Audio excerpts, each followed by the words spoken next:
সারা রাত জেগে ভোরে যেভাবে খেলাগুলি দেখছিলাম বেশ উপভোগ করছিলাম। আগামীকাল ফাইনাল অনুষ্ঠিত, সেখানে কোপায় আর্জেন্টিনা কলম্বিয়ার অ্যাডভান্টেজ হচ্ছে 28 ম্যাচ যাবত তারা অপরাজিত।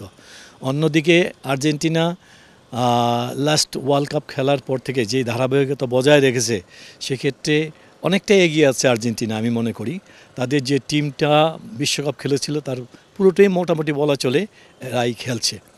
তো হাড্ডাহাড্ডি লড়াই হবে, এই লড়াইয়ে জিতবে কে সেই প্রশ্ন আমার কাছে করেছেন।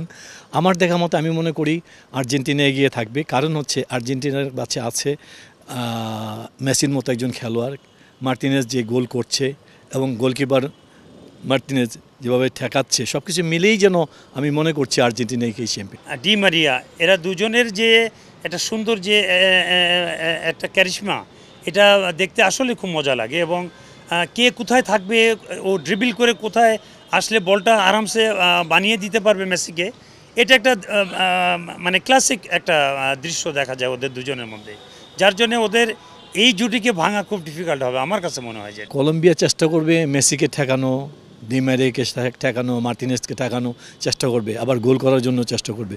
সব ক্ষেত্রে সবচেয়ে বড় জিনিস হচ্ছে আমার কাছে সেটা হচ্ছে কি, একটা টিম যখন চ্যাম্পিয়ন হওয়ার জন্য যে জিনিসগুলি দরকার আছে সেটা আর্জেন্টিনার মধ্যে আছে বিধায় আমি আর্জেন্টিনাকে এগিয়ে রাখছি। কলম্বিয়া ওদের যুবা, ওদের মোস্ট ইয়াঙ্গেস্ট টিম এখন।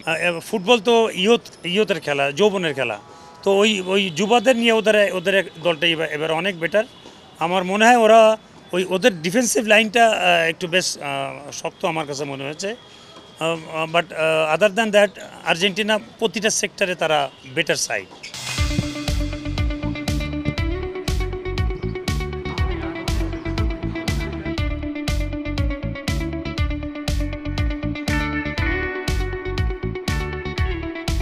লামিন যে গোলটা করেছে সেমিফাইনালে, চোখচে দেখার মতো গোলটি আমার কাছে খুব ভালো লেগেছে।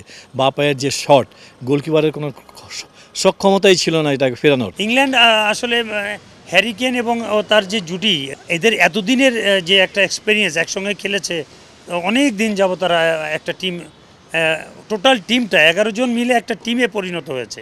সেই দিক থেকে ইংল্যান্ড অনেক গুছিয়ে খেলবে আমার মনে হয়। ইংল্যান্ড তারা কিন্তু গত 7-8 বছর যাবত এই টিমটাই খেলছে, তাদের এক্সপেরিয়েন্সের অভাব নেই।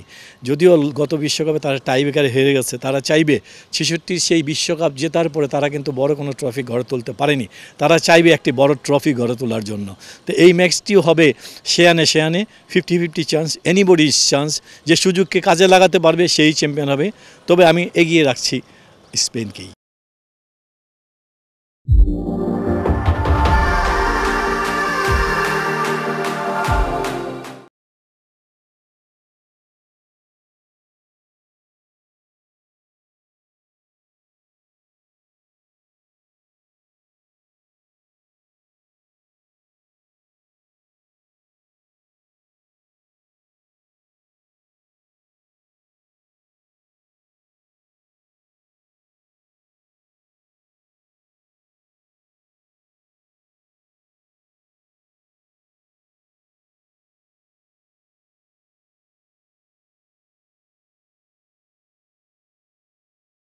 নগদের কাছে সব গ্রাহকই প্রিয়, তাই তো সারা দেশে ক্যাশ আউট চার্জ সবচেয়ে কম।